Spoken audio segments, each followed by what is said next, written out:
Of course, when Kay Adams comes to town, Sean Payton spills the beans on some things that we just haven't heard, and we definitely got some great gems with his interview with Kay Adams. Gonna break down probably my biggest takeaway, and of course, some other items from practice yesterday. Y'all be sure, let me know your thoughts on this in the comments. You guys are what makes this fun. Smash that like and subscribe as well.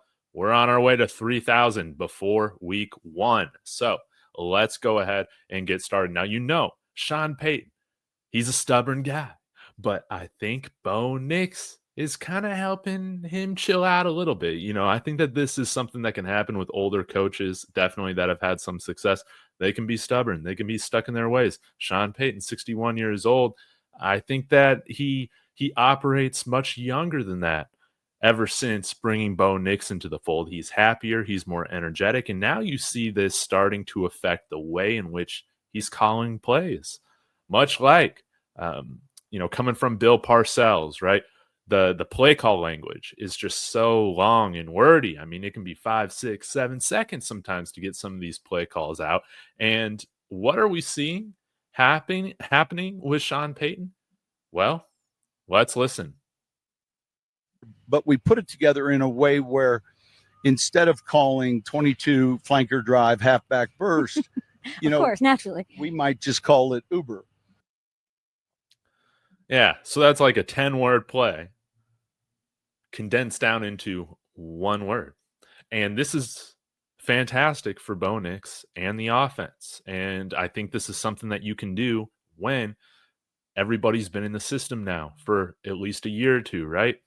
Or 3, depending on like if you were here for the first Russell Wilson year. But if the Broncos can have some of these go-to plays, right? Part of their install for every week, instead of it being incredibly wordy, they're able to get to the line. This is what Sean Payton talked about. They're able to get to the line and make those changes if they need to based on the looks that they're getting much quicker than, hey, we saw at certain points last year, man, sometimes they're getting to the line with only 10 seconds left to snap the ball. You can't make any checks or reads with that amount of time, right? You just snap that thing and go.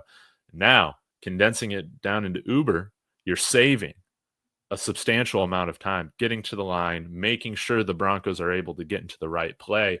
I love this. I think that this is an evolution with Sean Payton. And I'm very excited to see how this affects Bo Nix in the offense. And hopefully you see it results in better efficiency with the offense in terms of yards gained per play, better rushing efficiency, no doubt. And it's not like we had bad pass protection now.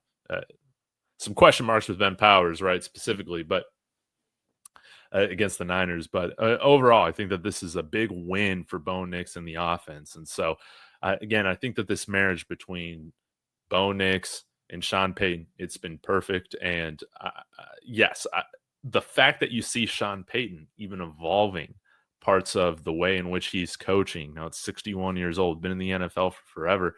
I think that's pretty telling, man, on just how good of a situation right now he feels that he has. And so I know that there's been some other talk about Bo Nix struggling at practice. Again, man, we're talking about practice. I ain't freaking out unless we go this whole preseason without scoring any touchdowns from the first team offense, man. I am we have a full season of tape last year from Bo Nix to show him getting better and better as the season went on. I think we're going to be in a great spot. Now, there were some other notes that I did want to hit from practice. And again, shout out to Luka Evans. I show him a lot on these. This is his first year covering the Denver Broncos. Moving out from California, I think he was covering USC prior, and he's been doing a great job. So please go make sure you follow him on by Luka Evans on X. But he also asked Sean Payton about rookie RJ Harvey bouncing most of his carries outside, if it was by design. Sean Payton said this: if there was one where they felt Harvey could have been more patient, he said there was one in which they felt Harvey could have been more patient, and they'll get him more looks in between the tackles. That's what you want to see. But he said, quote, he's an extremely instinctive runner. And maybe I'll get into a film review of RJ Harvey later on this week, but I loved what we saw from him in just the flash plays, to be able to kick something outside that has nothing going for it where it was designed up the middle, being able to turn that for a 10-yard gain. Are you kidding me? RJ Harvey's going to be just fine. All right, here we go. A few other things I did want to hit on. Nick Bonito, DNP, and it looks like today when I'm dropping this video on Wednesday, August 13th, Nick Bonito still sitting out. Pay the man. Let's just make sure his foot is full go by the time week 1 rolls around. Again, you saw that burst off the line. Wrecking that drive. He's totally fine. Great to see Dre Greenlaw and Alex Singleton practicing. That's huge. Starters may only play 1 quarter Saturday. Hopefully that's at least still another 2 drives for the offense and defense. Want to continue to see them get work. The teams that play in preseason, starters rather, they usually end up performing better as the season goes on. And big news right now, A.T. Perry off of PUP, returned to practice along with Michael Burton. But A.T. Perry, the agenda restarts today, y'all. It restarts. Devon Vele not looking super explosive out there. Could A.T. Perry make a push for the final 53? Y'all let me know what you think about that in the comments. Looking forward to seeing him play this week against the Cardinals and in this joint practice. So let me know what you think about this with Sean Payton. I find this interesting. I find it invigorating. This is not normal for older, stubborn coaches. Y'all have a good one. Go Broncos.